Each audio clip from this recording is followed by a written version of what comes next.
Assalamualaikum warahmatullahi wabarakatuh. Jumpa lagi bersama Bitok, bicara apa saja. Hari ini kita akan membicarakan terkait peringatan Hari Pers Nasional yang rencananya digelar pada 20 Februari mendatang. Semestinya memang digelar pada 9 Februari kemarin, tapi ada pengunduran karena mungkin terkait dengan pemilu 2024. Nah, terkait ini kita akan membahasnya bersama tamu spesial kita. Beliau adalah Ketua PWI Kalsel, Abang Jenahemi. Selamat sore Bang Jenahemi. Sore. Bagaimana Bang? Sehat? Sehat alhamdulillah. Alhamdulillah. Yang penting sehat ya. Gini Bang, ini kan kita ini pas peringatan Hari Pers Nasional ini kan bertepatan dengan tahun politik. Iya. Nah, apalagi momennya kan di sebelum lah, seharusnya kan sebelum pencoblosan gitu kan. Nah, bagaimana pers kita ini Bang di dalam dunia politik sekarang, apalagi kan kadang-kadang wartawan atau jurnalisme itu kadang bersenggolan lah dengan dunia politik. Kita kan dituntut untuk independen gitu. Iya. Nah, bagaimana Bang dengan pers kita di Banua, Bang? Iya, terima kasih Bang Murhan. Kita memang tidak terlepas soal politik ya. Apalagi jurnalis itu sensi ya, liputan politik ini. Nah, tentu juga kita tergiur juga kan untuk berpolitik. Nah, di Kalimantan Selatan puluhan kawan-kawan kita, jurnalis, wartawan yang juga terjun ke politik. Bagi kita tidak masalah sebenarnya hak mereka ya untuk berkompetisi ya kan, baik dia sebagai tim sukses maupun sebagai kader politik atau caleg salah satu partai. Tentu kami khususnya insan pers, organisasi kewartawanan PWI ada rambu-rambunya. Ini yang kami terapkan kepada anggota PWI se-Kalimantan Selatan maupun pengurus PWI Kalimantan Selatan dan pengurus PWI Kabupaten Kota. Ada rambu-rambunya. Kalau Anda ingin menjadi caleg, Anda nonaktif dulu sebagai jurnalis. Nah, ada beberapa perusahaan media besar, dia harus memilih apakah Anda ingin berkarir jadi politikus atau Anda harus mengundurkan diri sebagai wartawan di perusahaan itu. Seperti Bibos. Saya sangat setuju itu. Jangan abu-abu. Kalau ingin berpolitik silahkan berpolitik ya kan. Iya.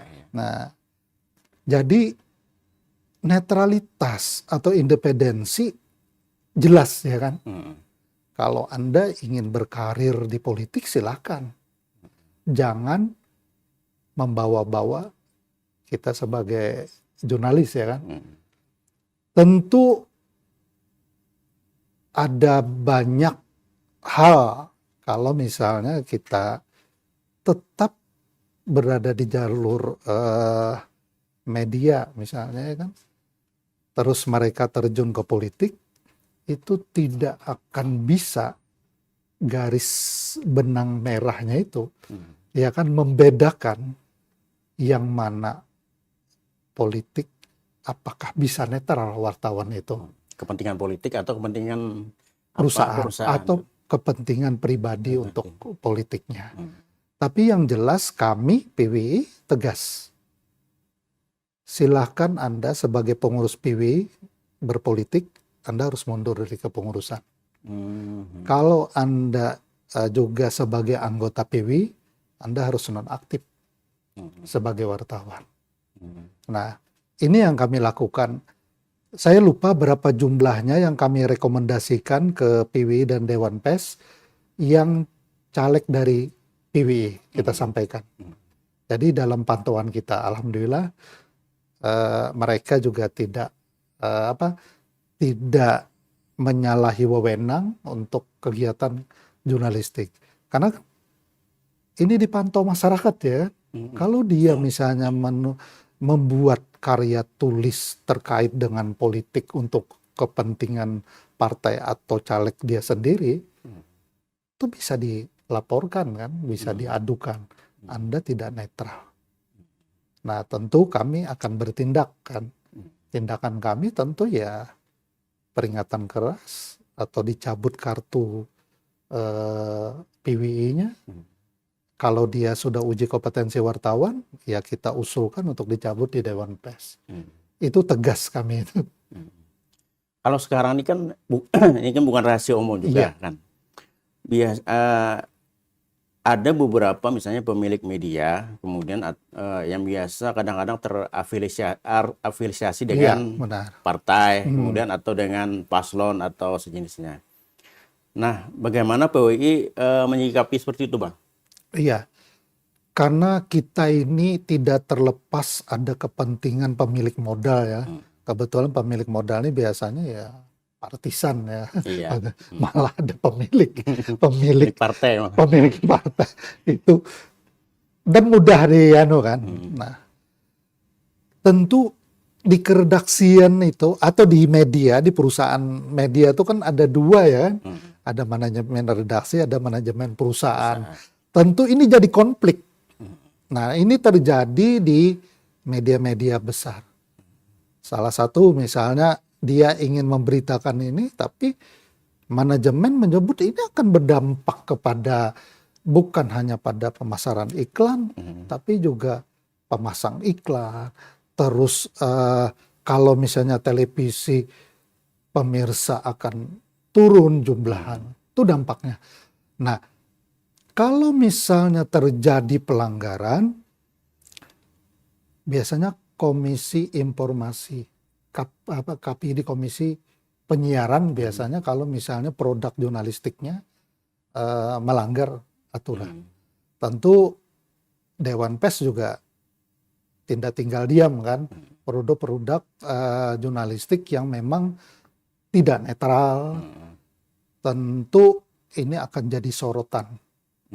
Dan banyak kerugian sebenarnya kalau Anda tidak berpihak. Kepercayaan kita ini membangun media itu berdarah-darah kan.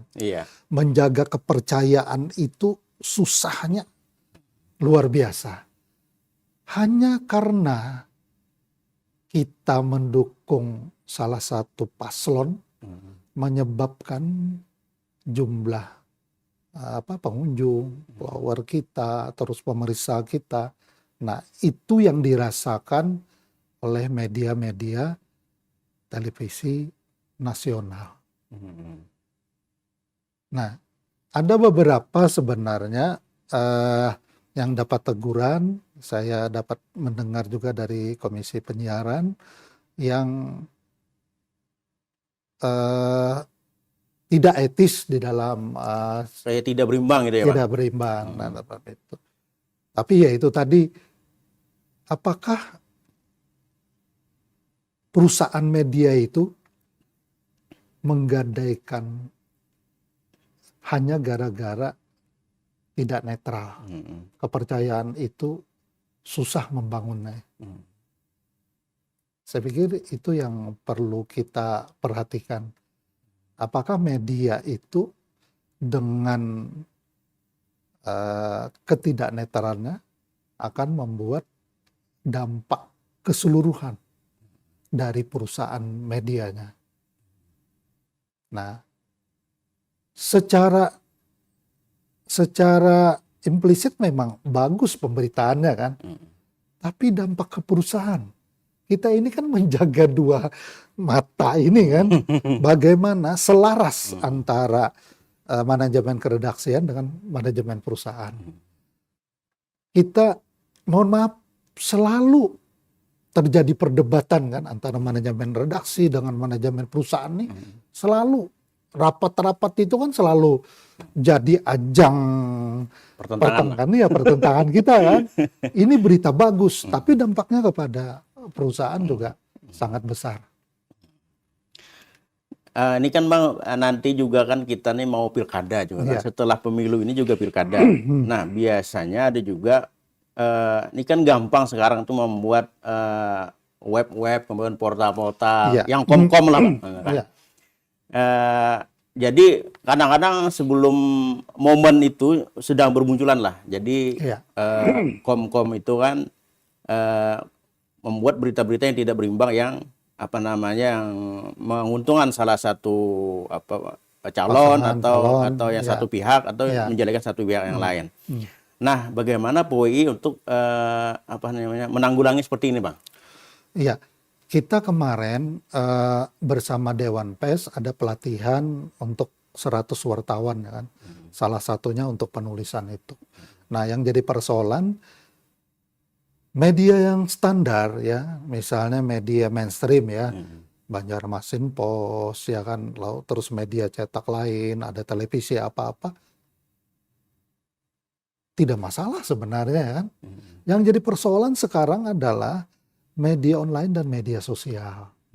Nah, tadi yang disebutkan ada banyak om-kom itu tadi ya kan, selama dia sesuai dengan kaidah hukum Indonesia, dia berbadan hukum perusahaan terbuka, PT, dia punya hak juga untuk menyampaikan pemberitaan karya untuk dituliskan. Tentu tadi tetap ada rambu-rambunya.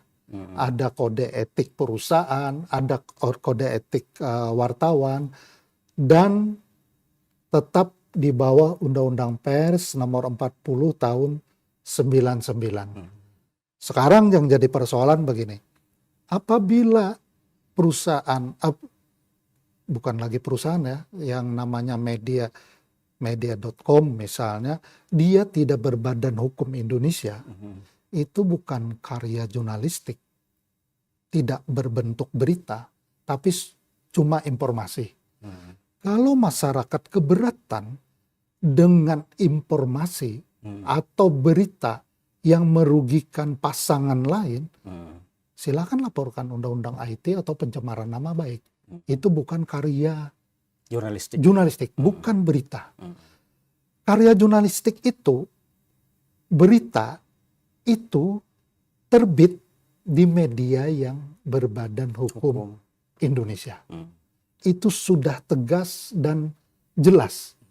Makanya kalau ada web silahkan, kalau Anda tidak suka, adukan aja langsung ke polisi. Bukan sengketa pers itu. Karena bukan produk jurnalistik. Produk jurnalistik itu adalah produk yang terbit di media yang berdasarkan berdasarkan hukum Indonesia, berbadan hukum PT. CP saja tidak boleh sekarang. Perusahaan media itu tidak boleh berbentuk CP, harus berbentuk PT. Jadi web yang terbit berita itu hanya berupa informasi, bukan karya jurnalistik. Walaupun bentuknya trade news, short news, pictures, investigasi, dan lain-lain, itu bukan karya tulis. Tapi ada informasi yang memang... Ya mungkin seperti blog lah. Iya, tentu itu nanti dia akan mempertanggungjawabkan sendiri. Apakah melalui Undang-Undang IT atau Undang-Undang Pencemaran Nama Baik KUHP. Kalau misalnya produk jurnalistik itu ada keberatan, karya jurnalistik itu misalnya mereka yang sudah berbadan hukum, misalnya di Banjarmasin Post ya kan terbit, tentu mereka diberikan hak jawab, ada hak klarifikasi. Kalau tidak puas, oke, sampaikan ke Dewan Pers. Nanti Dewan Pers yang menyimpulkan apakah ini ranahnya pidana atau memang ini karya jurnalistik, kan bisa dilihat. Apakah karya jurnalistik itu kan seburuk-buruknya itu ya karya jurnalistik ya kan. Salahnya tentu kita lihat kesalahan itu di mana. Oke Bang, Iya. menarik sekali. Tapi kita break sebentar. Oke. Ada yang mau lewat, silakan.